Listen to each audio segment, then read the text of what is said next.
Bu gün bizim günümüzdür. Bayramınız mübarək. Uşaqlar, yaxşı ki varın. Her uşaq bir çiçektir. Yaxşı ki varam. Gülüm Canım seyir güneşe. Günləri gözəlləşdirən mənəm.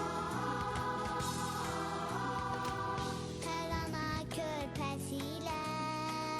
Salam əziz dostlar, əziz uşaqlar, hər birinizin bir gün Uşaqlar Bayramı münasibətilə təbrik edib, sizə can sağlığı arzu edirəm. Bizim kimi hər zaman ailəmizin sevincli olasınız. Uğurlarınız bol olsun, sağ olun. Bayramınız mübarək.